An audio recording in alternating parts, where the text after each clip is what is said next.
Tuscany marked the very middle point in our travel through Europe. Having come straight from Paris, we were so ready for some slow-paced days and some sun, and this offered everything we needed. Here we spent 3 nights together making the most amazing memories.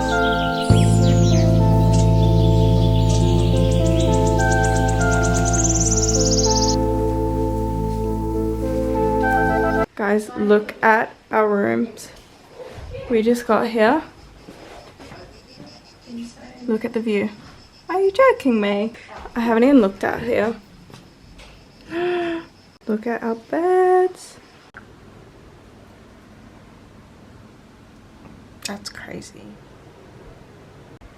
We have just woken up in Tuscany, and this is easily the most insane place I have ever been, guys. Like, what the? I can see a cat.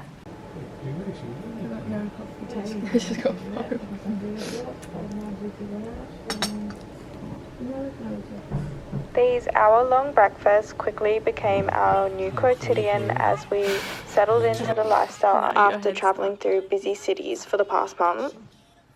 Every morning we were served eggs and cappuccinos by the most lovely nonna at the most beautiful table setting, and I honestly can't count the amount of times one of us mentioned how crazy it was that we actually made it here after planning together for months prior. Most of our days followed the same structure of heading down to the pool after breakfast to read and just lay in the sun. Since 2 of the girls were coming from Kentucky, we also had plenty of catching up to do, so we spent most of our time talking and tanning by the pool.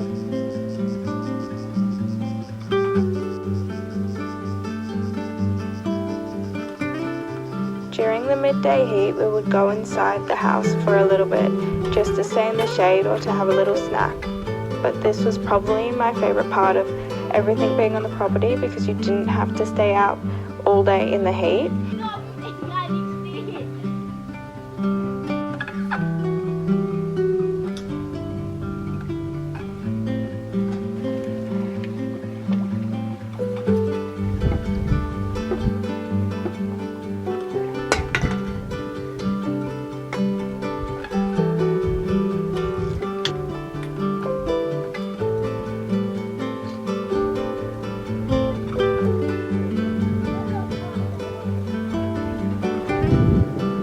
On this trip, I was reading Daisy Hates, the second book in the Magnolia Park series, and I can't say I loved it, but it was a good, easy beach read, and it was in a familiar world, so that made it really easy.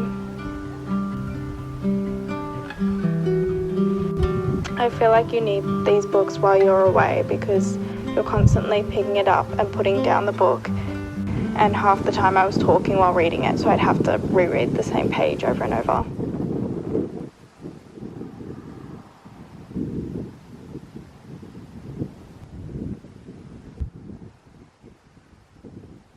This is the most beautiful place I've ever seen in my lifetime. It was so fun to have all 4 of us, because showering and getting ready at the end of each day became a ritual of swapping clothes and rationing mirrors.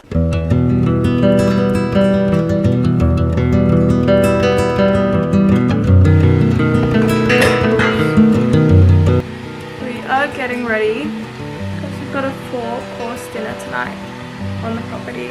It's going to be so beautiful. The sun is still very much up and about, but it's nowhere like Copenhagen where it sets at 11. Whoa, dude. Right. Sarah. Oh, I got distracted. They did not pack enough clothes on this trip, which is crazy to say because of our giant suitcases, but I was often wearing the girls' dresses or skirts.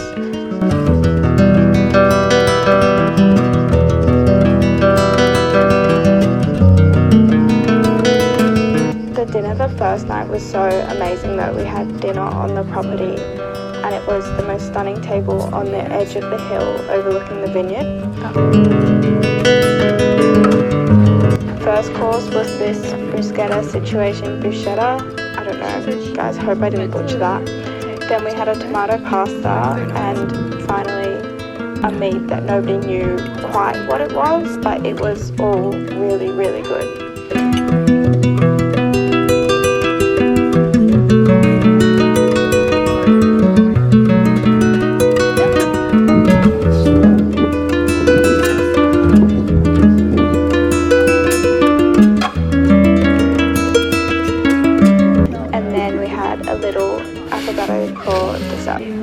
We've just finished our 4-course meal, and the driver that drove us here has asked us to go into town with him, into his tiny town.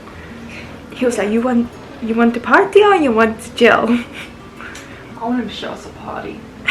We're going partying in these bits. We'll see how that goes. It'll be good. It'll be fun. And the Should be venture. good.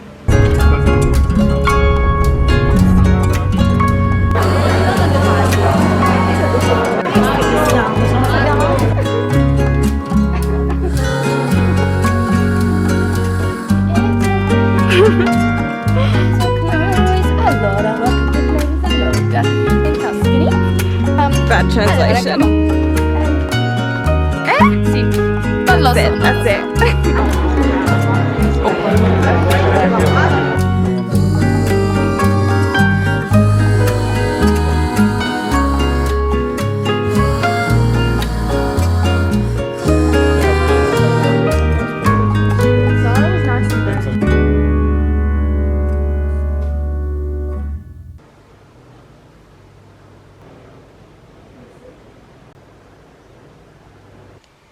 Our second day was much the same, which was not an issue at all.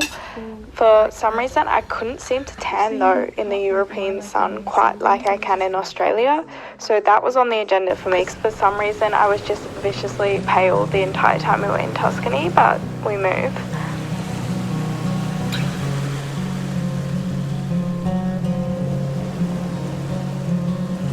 It became a routine for one of us to stay back to call our family while the rest of us chatted by the pool, then another would head up, and so on.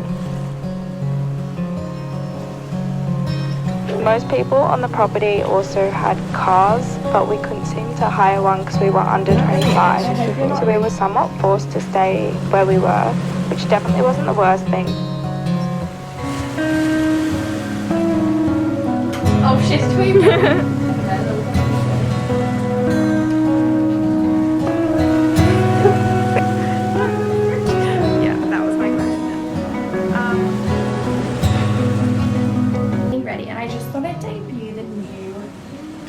Runway. Yeah, just off the runway. Just off the runway. Literally the stitches are still hot from being put in. They've just come off the sewing machine, and it's, you know, everyone's wearing it here in Italy. And if you guys don't get it in Australia, then like you'll get it soon, okay?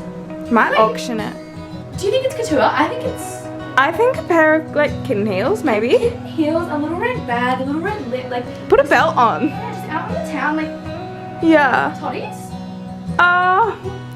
Lacey, will you be joining us? Where's Lacey's towel? Lacey's actually got the green towel. She's got limited edition. Yeah. It's not been made yet. That's how fresh these are. It's still fresh. Dad, guys, I need to pick an outfit. Need to pick an outfit. These are all Michaela's clothes because I actually can't find clothes anywhere. She pulled the whole wardrobe out. I don't know how she pulled it out that bag. I'm an overpacker, cool. These are my clothes, basic. No, they're cute.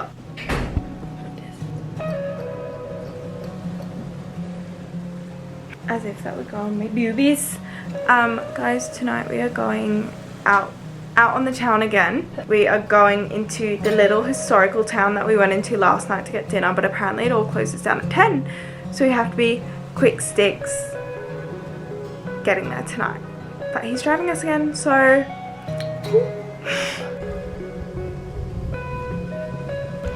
The property being family run honestly made all the difference, because you'd find yourself having conversations with the owner or the nonna on the daily, and they knew everything about the town and the different quirks of the property and whatnot.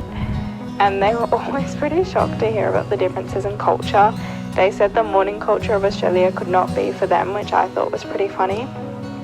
We also got quite familiar with the driver, who was the owner's son, and ended up with him playing tour guide most nights. It's still fresh. So, No, but seriously. yeah, that was my question.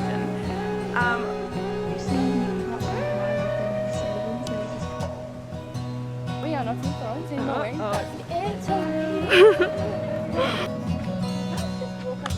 Just as if you're walking to the chat.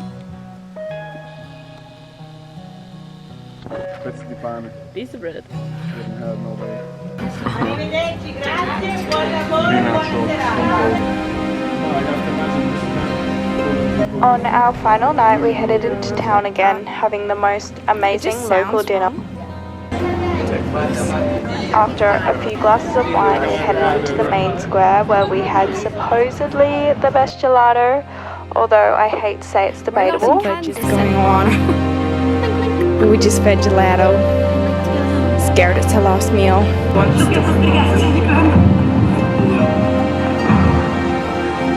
Then went and caught the end of La Traviata playing at this outdoor cinema, which was really cool.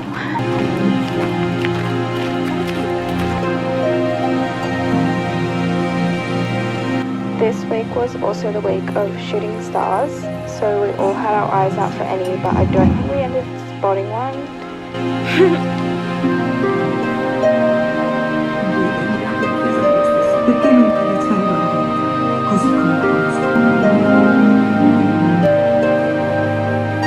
The night was a perfect way to end off our time.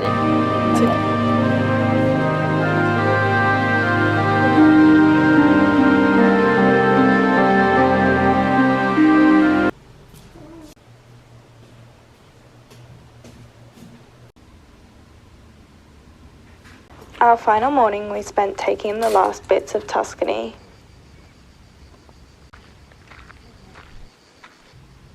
I think we were all a bit devastated to be leaving, as we had had the best time here together. Also, But the prospect of the beach in Sorrento was an enticing thought. We packed up our bags, shoved all our clothes in and everything that we had collected on this trip, and we headed on our way. With one last drive, a long wait at the station, 2 trains, a pizza, and a 2-hour Uber, we were on our way to our next adventure in Sorrento, coming very soon.